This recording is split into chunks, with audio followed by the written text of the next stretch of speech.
I was staring at the quarterly performance spreadsheet, red pen in hand, highlighting a revenue projection that made no damn sense when our division head Carl Brennan walked into the conference room. He carried his coffee mug, the one with "World's Greatest Boss" that his kids had given him, and wore that particular smug smile that usually meant someone was about to get royally screwed. The quarterly review meeting had been running for 2 hours. Standard corporate theater. PowerPoint slides full of metrics that everyone already knew. Discussions about synergies and optimization opportunities, and the usual ass-kissing from middle management hoping to secure their next promotion. "Before we wrap up today's session," Carl announced, tapping his pen against his mug like some kind of corporate dinner bell, "I want to share some exciting news about this quarter's performance bonus allocation." I didn't look up immediately. After 18 years at Pinnacle Systems, I knew this dance better than my wedding waltz. My team had absolutely demolished every metric that mattered. We'd brought in $2, $3 million in new contracts, a company record for a single quarter. We'd exceeded our sales targets by 73%, maintained a 98% client retention rate, and somehow managed to do it all while the marketing department was going through their third restructuring of the year. The $65,000 performance bonus wasn't just expected, it was mathematically inevitable. Hell, I'd already had 3 conversations with Linda about it. Katie's junior year tuition at State was due next month, and we'd finally be able to tackle that roof repair that had been temporarily covered with blue tarps for the past 8 months. I'd earned every penny of that bonus through late nights, weekend client calls, and more corporate bullshit than any human should have to endure in a single lifetime. Then Carl said the name that would change everything. "Congratulations to Tommy Mitchell for his outstanding contribution this quarter and his well-deserved recognition." My red pen stopped moving mid-stroke. Tommy Mitchell, 24 years old, fresh out of Ohio State with a business degree and enough enthusiasm to power a small city. He'd been with the company for exactly 93 days. I knew because I'd been the one tasked with onboarding him. This was the same kid who still couldn't figure out how to format client proposals without walking over to my desk every 30 minutes. The same kid who'd asked me last week if Q4 meant quality level 4 or quarter 4. And the same kid who'd somehow managed to schedule a client presentation for Columbus Day because he forgot it was a holiday. I looked up from my spreadsheet to see Tommy's face go completely pale. His mouth was hanging open like someone had just told him he'd won the lottery while simultaneously being struck by lightning. "Wait, seriously?" he stammered, his voice cracking slightly as he looked around the room like this was some elaborate office prank. Are you sure about that?" It wasn't a prank. Carl's smile was getting wider by the second. Carl launched into a speech about fresh perspectives, innovative thinking, and the importance of nurturing emerging talent. Corporate buzzword bingo at its finest. Meanwhile, I sat there watching $65,000 walk away with a kid who'd needed my help just yesterday to understand the difference between gross and net revenue. The room erupted in polite applause, the kind of forced enthusiasm you see at company picnics and mandatory team-building exercises. I noticed Sarah Williams, my senior account manager, wasn't clapping either. Neither was Bill Rodriguez from operations. They were both staring at Carl like he'd just announced that gravity was optional. I didn't clap. I was too busy running calculations in my head, trying to figure out what kind of parallel universe I'd stumbled into where 3 months of asking basic questions somehow trumped 18 years of consistent performance. After the meeting dispersed, Tommy approached me like a guilty puppy who'd just chewed up his owner's favorite shoes. His face was flushed, and he kept running his hand through his hair, a nervous tic I'd noticed during his first week. "Jim, I swear to God I had no idea this was coming," he said, his voice barely above a whisper. "You should have gotten that bonus, man. Everyone knows you're the backbone of this entire division. Hell, you're the reason half our clients stay with Pinnacle in the first place." I studied his face carefully. The kid looked genuinely uncomfortable, maybe even a little sick. His eyes were darting around like he expected someone to jump out and tell him it was all a mistake. "It's not your fault, Tommy," I said, and I meant it. "Congratulations. You must have impressed somebody upstairs." But even as I said the words, something was nagging at me. This wasn't just unfair, it was mathematically impossible. Performance bonuses at Pinnacle were supposed to be based on a strict algorithm. Sales numbers, client retention, team productivity metrics. Tommy's name shouldn't have even appeared on the list, let alone at the top. That night, I called my brother Mike, who managed a regional office for one of our smaller competitors. Mike had always been my sounding board for workplace politics. He had a way of cutting through corporate bullshit that I'd always admired. "They gave my bonus to a rookie," I told him, pacing around my kitchen while Linda finished loading the dishwasher. 65 grand, Mike. Just handed it over to a kid who's been here 3 months. Jesus Christ, Jim. That's not just unfair, that's completely insane. What are your numbers looking like this quarter? I rattled off the statistics. Mike was quiet for a long moment. Somebody needs to file a complaint with HR, he finally said. This smells like discrimination or favoritism or some kind of policy violation. You've got documentation, right? Of course I've got documentation. But Mike, this feels like more than just a bad decision. This feels deliberate. And that's when I started paying attention to things I should have noticed months ago. The next morning, I started watching Carl and Tommy more carefully. Not in a creepy stalker way, just paying attention to interactions I'd previously written off as normal workplace dynamics. They had this easy familiarity that didn't make sense for a division head and a 3-month employee. During the morning coffee ritual, they'd share these knowing looks and inside references that went completely over everyone else's heads. Tommy would mention something about the old Walmart parking lot, and Carl would laugh like it was the funniest thing he'd heard all week. Or Carl would reference that crazy ice storm in 09, and Tommy would nod along like he'd been there. I started keeping a mental list. Coach Patterson's retirement party, the Miller farm getting sold. Remember when they tore down the drive-in theater? These weren't the conversations you have with someone you met 3 months ago during a corporate hiring process. The breakthrough came during lunch on Wednesday. I'd suggested we grab burgers at O'Malley's Pub, the greasy dive bar 3 blocks from the office that served the best cheeseburgers in the city. Tommy was telling me about his college experience, typical stuff about dorm life, football games, graduation parties. "Where'd you grow up before college?" I asked, just making conversation while I worked on my bacon cheeseburger. "Millfield," he said, taking a bite of his mushroom Swiss. "Little town in Ohio. Population maybe 3,000 on a good day. I guarantee you've never heard of it. Millfield." The name hit me like a lightning bolt. 2 weeks earlier, I had been walking past Carl's corner office around 4:30, heading to the elevator, when I heard him on what sounded like a personal call. He was using his speakerphone, a habit that drove everyone in the office crazy, and talking way too loud, as usual. "I know, Mom, I know," he'd been saying. "I'll try to make it home for your birthday this year." I miss the old neighborhood in Millfield. Nothing ever changes there, does it? "Mrs. Henderson still running the post office?" "Yeah, I figured. Some things never change. Same goddamn town. Population 3,000. That evening, I did what any reasonable person would do in the age of social media. I went hunting. Facebook, LinkedIn, Instagram, the digital paper trail that everyone leaves behind whether they realize it or not. It took me about 20 minutes to find what I was looking for. A photo from Tommy's Instagram account posted about 6 months ago during what looked like a high school reunion or town festival. The caption read, "Great seeing everyone back home in Millfield. Some things never change, #smalltown, #homecoming." In the background of the photo, barely visible but definitely recognizable, was Carl Brennan.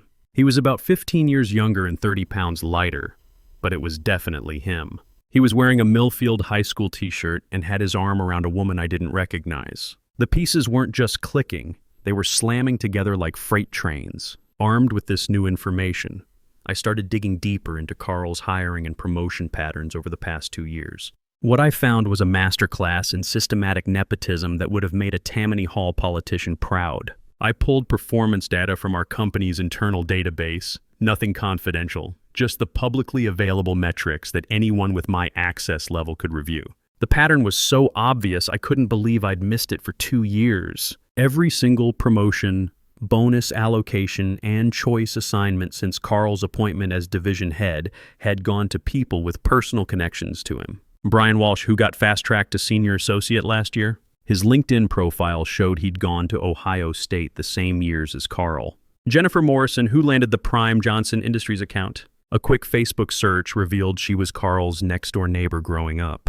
Kevin Phillips, who got the cushy Microsoft partnership role that should have gone to Bill Rodriguez. Turns out his dad coached Carl's Little League team back in the day. I found the proof in a 20-year-old newspaper article about Millfield's championship season that someone had digitized and posted on the town's historical society website. Meanwhile, the people who actually drove results, my team, the folks who stayed late to fix client emergencies, who innovated solutions that saved the company hundreds of thousands of dollars, were getting token raises and empty promises about next quarter's opportunities. But I wasn't the only one noticing the pattern. On Friday afternoon, Sarah Williams knocked on my office door and closed it behind her. Never a good sign in corporate America. "Jim, we need to talk," she said, settling into the chair across from my desk. Sarah was one of those people who could read a room like a book and had zero tolerance for political bullshit. I've been here 8 years, and I've watched Carl systematically ignore every qualified candidate in favor of his personal Rolodex. This Tommy situation is just the latest middle finger to everyone who actually does the work around here. I lean back in my chair. "What are you thinking, Sarah?" "I'm thinking maybe it's time we started exploring other options. I've got a mortgage and 2 kids in college, Jim. I can't afford to watch my career stagnate while Carl hands out favors to his hometown buddies." Before I could respond, my phone rang. The caller ID showed a number I'd been ignoring for months. Diana Palmer, executive recruiter at West Coast Solutions. Diana had been pursuing me relentlessly since last spring, but I'd always politely declined out of loyalty to Pinnacle. This time I picked up. "Diana, sorry I've been dodging your calls. Things have been complicated here." "Jim, I understand completely. Word travels fast in this industry, and I've been hearing some interesting things about the leadership situation at Pinnacle. I think it's time we had a serious conversation." "I'm listening." "VP of Strategic Accounts. Base salary increase of 70% plus equity package and signing bonus. But here's the really interesting part. I'm not just talking about you." "What do you mean, not just me?" I asked, gesturing for Sarah to stay while I put Diana on speaker. "I mean, we want your entire team, Jim. We've been watching what you've built at Pinnacle for the past 3 years. Your client retention numbers, your innovation metrics, your team's productivity. It's exactly what we need to dominate the strategic accounts market." Sarah's eyebrows shot up. Diana continued. "We're prepared to make competitive offers to Sarah Williams, Bill Rodriguez, Lisa Patterson, Kevin Murphy, and Jennifer Walsh. Full packages, salary bumps, signing bonuses, equity participation, the works. We want to transplant your entire operation to West Coast." I looked at Sarah, who was staring at the phone like it had just offered her a winning lottery ticket. "Diana, that's a hell of an offer. But why now? Why all of us at once?" "Because talent recognizes talent, Jim. And because we know that what you've built isn't just about individual contributors, it's about team chemistry, shared processes, and institutional knowledge. You can't replicate that by hiring people one at a time." She paused. "Plus, we're not stupid. We know what's happening at Pinnacle. Carl's nepotism problem isn't exactly a secret in this industry. Half the executive recruiters in the city are circling like vultures, waiting for his best people to get fed up and leave. And you want to be first in line." "We want to be the only line, Jim. We want to make this so attractive that you don't even consider other options." After Diana hung up, Sarah and I sat in silence for a long moment. 70%, Sarah finally said. "Jesus, Jim, that's not just a raise, that's life-changing money." "For all of us," I pointed out. "She's talking about moving the whole team. What do you think the others would say?" I thought about Bill Rodriguez, our technical operations wizard. Bill had been with Pinnacle for 6 years, had saved the company literally millions through process automation, and Carl's biggest acknowledgement of his contributions had been a $500 gift card to Best Buy and a mention in the company newsletter. I thought about Lisa Patterson, who managed relationships with our 3 biggest clients and somehow kept them happy despite Carl's interference. Lisa had been passed over for promotion twice in favor of Carl's connections. I thought about Kevin Murphy, whose forecasting models had become the gold standard for the entire industry. Kevin had built tools that competitors were trying to reverse engineer, and Carl treated him like an interchangeable data entry clerk. I thought about Jennifer Walsh, who had relationships in this industry going back 15 years and could walk into any competitor's office tomorrow and bring half our client base with her. "I think," I said slowly, "that we should find out." "You want to approach them?" "I want to approach them carefully. This has to be their decision, Sarah. No pressure, no manipulation, just information and options." "And if they say yes?" I smiled. "Then Carl is about to learn what happens when you mistake loyalty for desperation." That weekend, I spent Saturday morning in my home office, staring out at the backyard where my kids used to build snow forts, trying to wrap my head around what Diana was proposing. This wasn't just a job change, it was corporate warfare. And if we pulled it off, it would be the kind of power move that gets written up in business school case studies. Linda found me there around noon, coffee gone cold, still staring at my laptop screen. "You've been in here for 3 hours, she said, settling into the reading chair next to my desk. "What's got you so focused?" I told her everything. The bonus situation, the nepotism discovery, Diana's offer, the possibility of taking the entire team to a competitor. Linda listened without interrupting, occasionally nodding or raising an eyebrow. "So what are you thinking?" she asked when I finished. "I'm thinking this might be the chance we've been waiting for. Katie's tuition, your art studio renovation, maybe finally taking that trip to Ireland we've been talking about for 10 years. And you trust this Diana person? I've checked her out. She's got a solid reputation, and West Coast has been growing aggressively. They're not just making promises. They've got the budget and the business plan to back it up." Monday morning, I started the delicate process of approaching my team members. This couldn't look like a conspiracy or a coordinated attack on the company. Each conversation needed to feel natural, organic, like the kind of career discussion that happens all the time in corporate America. I started with Bill Rodriguez. Bill was brilliant, the kind of technical mind that could automate processes other people didn't even realize were inefficient. He'd been with Pinnacle for 6 years, had revolutionized our data management systems, and Carl's response to his innovations had been a pat on the head and a gift card.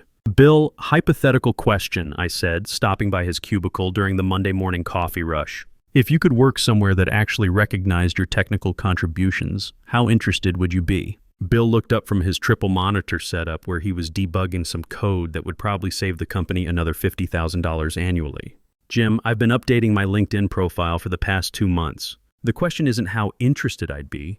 The question is how fast I could start." Next was Lisa Patterson, our client relations specialist. Lisa had personal relationships with executives at our 3 biggest accounts. When they had problems, they didn't call the main number. They called Lisa directly. She was the human face of Pinnacle Systems for about 40% of our revenue. "Lisa, can we grab lunch today? I want to run something by you." At Romano's Italian Bistro over chicken parmesan and Chianti, I outlined Diana's proposal. Lisa listened quietly, occasionally asking questions about salary ranges and equity participation. "You know what the crazy part is?" she finally said. "I've been expecting something like this. Not this specifically, but something. Carl's been making it pretty clear that loyalty doesn't count for much around here." Kevin Murphy was having lunch at his desk, a sad sandwich and a Diet Coke.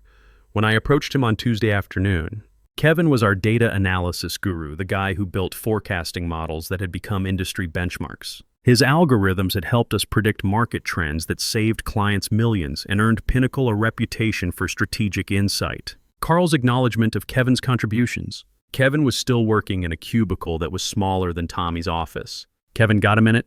I want to talk to you about something important." I'd learned to read Kevin's expressions over the years. When he was processing complex data, his face went completely neutral while his brain worked through the numbers. "That's exactly what happened when I explained Diana's offer. Let me make sure I understand this," he said after a long pause. "West Coast wants to hire all of us as a team with significant salary increases and equity participation?" "That's right. And they're specifically interested in the forecasting models and process automation systems we've developed here. They want everything we've built, Kevin. They want to transplant our entire operation." Kevin was quiet for another moment, then smiled. The first genuine smile I'd seen from him in months. "Jim, do you know what I'm making here? After 6 years, 2 major innovations, and model systems that competitors are trying to reverse engineer, I'm making $78,000 a year. My nephew makes more than that managing a Target store." "I know, Kevin. That's exactly why we're having this conversation." The last piece of the puzzle was Jennifer Walsh, our strategic account director. Jennifer had been in the industry for 15 years, had relationships that went back to her first job out of college, and could walk into any competitor's office and bring clients with her. She was also the most politically savvy member of our team. If anyone could spot problems with Diana's plan, it would be Jennifer. I found her in conference room B on Wednesday afternoon, preparing for a client presentation. "Jennifer, when you're done with the Morrison Industries prep, can we talk? I've got a proposition that might interest you."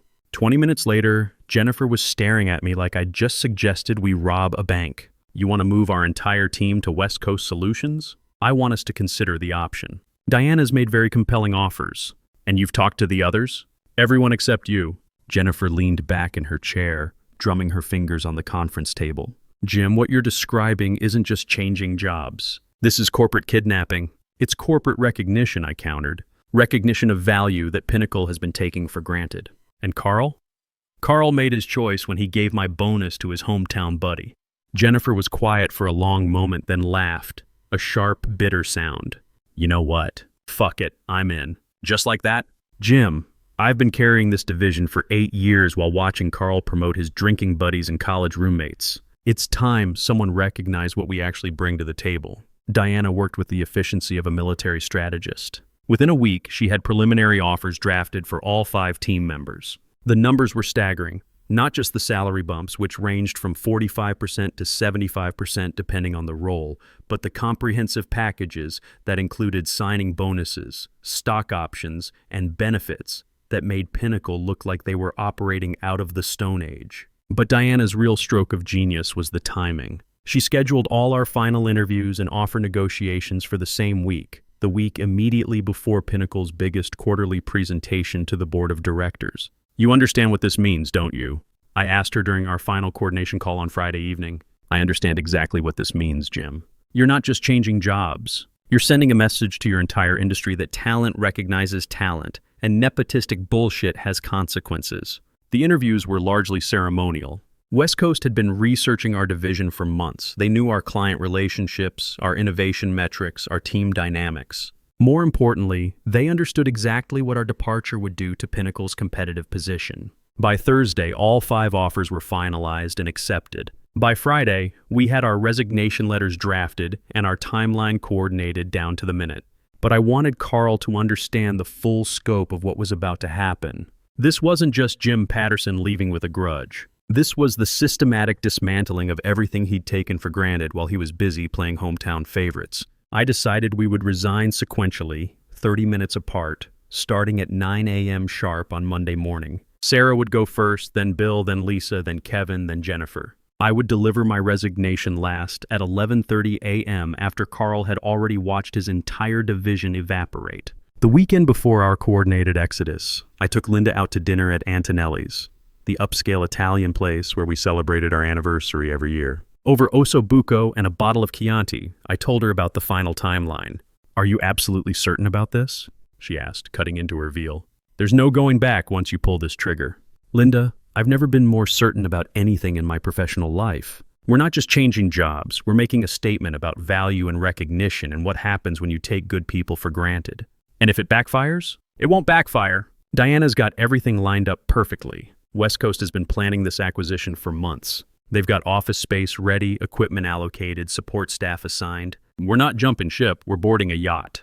That Sunday night, I sat in my home office and printed out 5 copies of our coordinated departure timeline. Each team member knew their role, their timing, and their script. We weren't going to be vindictive or unprofessional, just clear, direct, and devastating. Monday morning was going to be very interesting at Pinnacle Systems. Monday morning, 9 a.m. sharp. I was at my desk, pretending to review email while watching Carl's office through the glass partition. He was in there with his morning coffee and what looked like prep notes for the board presentation, completely oblivious to the fact that his world was about to collapse. At exactly 9 o'clock, Sarah knocked on his door. "Carl, I need to speak with you. I'm submitting my 2 weeks' notice."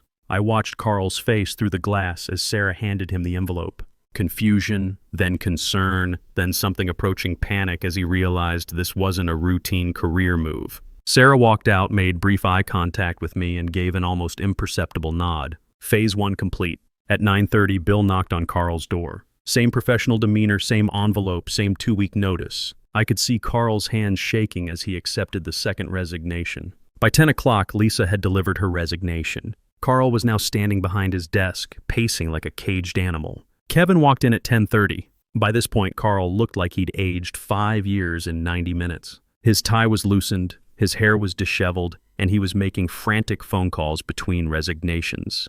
Jennifer made it a clean sweep at 11 o'clock. When she walked out of Carl's office, she paused at my desk. "Your turn, boss," she said quietly. "He looks like he's about to have a stroke." At 11:30, I knocked on Carl's door. He was slumped in his chair, staring at the 4 resignation letters spread across his desk, like he was trying to solve a puzzle. "Jim, thank God," he said, looking up with desperate eyes. "Please tell me you're here to explain what the hell is happening to my division." I sat down across from his desk and placed my envelope on the surface between the 4 others. "I'm here to resign, Carl. 2 weeks' notice, same as everyone else." He stared at my envelope like it might explode. His hands were visibly trembling now. "This is about the bonus, isn't it?" he said, his voice cracking slightly. Look, I can fix this. We can revisit the numbers, maybe find some additional compensation. There might be discretionary funds available. This isn't about money, Carl. This is about values and recognition and basic professional respect. His hands were shaking as he opened my letter and read the standard resignation language I'd drafted. Where are you going? He asked quietly. All of you. West Coast Solutions. They made us an offer we couldn't refuse. The color drained from Carl's face. West Coast wasn't just our competitor, they were Pinnacle's biggest threat in the strategic accounts market. And now they were about to acquire a complete operational blueprint, along with the institutional knowledge and client relationships that had taken us years to develop. Jim, you can't do this, he said, his voice barely above a whisper. Those are our clients, our processes, our intellectual property. Those are my relationships, Carl. My processes, my team's innovations. We built this division while you were playing favorites with kids from your hometown. He slumped back in his chair, the fight going out of him like air from a punctured balloon. What do you want, Jim? Name it. Salary adjustment, promotion, additional responsibilities, a seat on the executive committee, whatever it takes. I stood up, straightening my jacket. I want you to understand something, Carl. Leadership isn't about title allocation or bonus distribution. It's about earning respect, developing talent, and making decisions based on merit. You never learned that lesson, and now you're going to pay the price. I walked toward his door, then turned back for one final observation. Oh, and Carl? Tommy's going to need a lot more than family connections to handle the workload we're leaving behind. Good luck with that.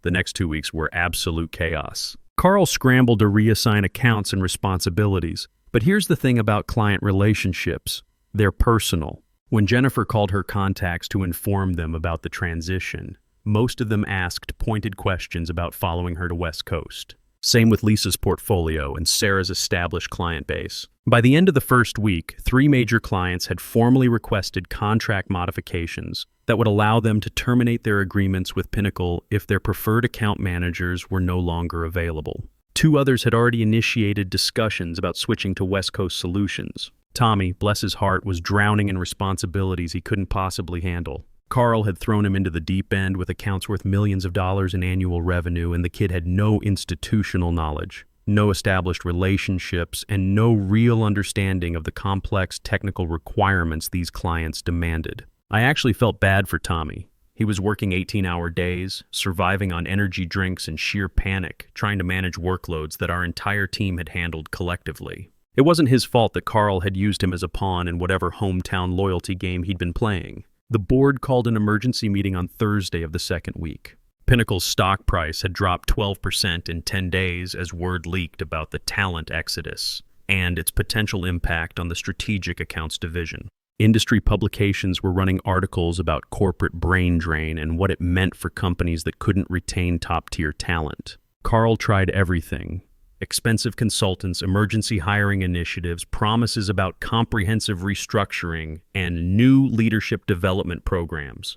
But you can't replace 18 years of collective institutional knowledge with PowerPoint presentations and panic hiring. Meanwhile, at West Coast, we were hitting the ground running like thoroughbreds out of the gate. Diana had orchestrated everything perfectly. Office space, equipment, support staff, integration with existing teams. Our first week, we landed 2 new clients who had been considering Pinnacle but decided to wait and see how the transition played out. The second week, we officially acquired one of Pinnacle's biggest accounts, Morrison Industries, a manufacturing company that Lisa had been managing for 4 years. When their CEO heard that Lisa was moving to West Coast, he called her personally to discuss transferring the contract. By the end of our first month, our new division at West Coast was generating more revenue than we had at Pinnacle during our best quarter. We weren't just surviving the transition. We were thriving in ways that hadn't been possible under Carl's leadership. 3 months later, I got a LinkedIn message from Tommy that I'll never forget. The subject line read, "Thank you, and I mean it." "Jim," he wrote, "I know this might sound crazy coming from me, but I wanted to thank you for what happened.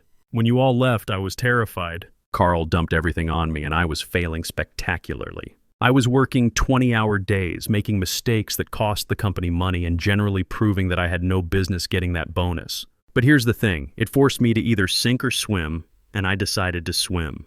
I've been taking night classes in business management, working with a mentor that the new division had assigned, and actually learning this job instead of just coasting on whatever connection Carl thought I had. Carl got fired 6 weeks ago. The board finally figured out what everyone else already knew, that he'd been making decisions based on personal relationships instead of business merit. The new management team promoted me properly this time based on actual performance metrics and a structured development plan. I earned it this time, Jim. Really earned it. And I have you to thank for showing me what real leadership looks like, even if it took me a while to understand the lesson. I had to respect the kid for that message. It takes genuine character to acknowledge your mistakes and work to fix them, especially when you could have just blamed other people for your failures. As for Carl, I heard through industry contacts that he was having serious trouble finding another executive position. Turns out, when you build a reputation for nepotism and lose an entire division to your biggest competitor, the job market isn't particularly welcoming. His LinkedIn profile still says he's exploring new opportunities, which is corporate speak for unemployed and getting desperate. 6 months after our exodus, West Coast promoted me to regional vice president. Sarah became my director of strategic operations. Bill launched an innovation lab that saved the company $3, $2 million in the first quarter through process automation. Lisa, Kevin, and Jennifer all received senior leadership roles in their respective specialties, along with equity packages that made them legitimate stakeholders in the company's success. We weren't just surviving, we were building something better than what we'd left behind. The real victory came when I saw the annual industry reports. Pinnacle's strategic accounts division had lost 60% of its revenue in the year following our departure. They'd hemorrhaged 8 major clients, and their remaining accounts were being managed by inexperienced staff and expensive external contractors who charged premium rates for substandard work. Meanwhile, our new division at West Coast had become the company's most profitable unit and was being featured in business publications as a case study in strategic talent acquisition. But here's the most important part.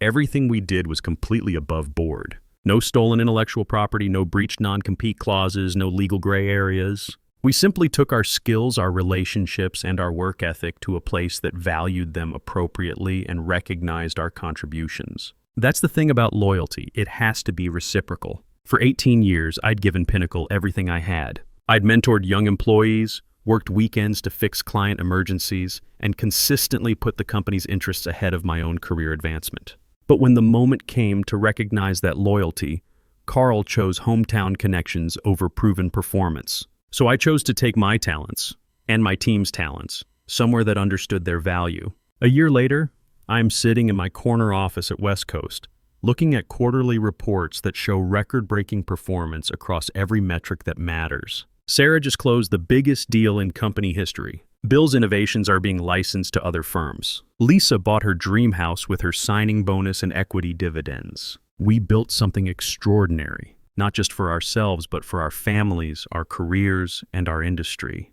Sometimes the best revenge isn't getting even, it's getting ahead. And sometimes when people don't appreciate what they have, the most powerful thing you can do is take it somewhere it will be valued. Carl learned that lesson the expensive way. Tommy learned it too, but he was smart enough and humble enough to grow from the experience. As for me, I learned that after 18 years of being loyal to a company, the most important loyalty is to yourself and the people who truly deserve your commitment and respect. That's a lesson worth a lot more than $65,000. That's a lesson worth building a career on.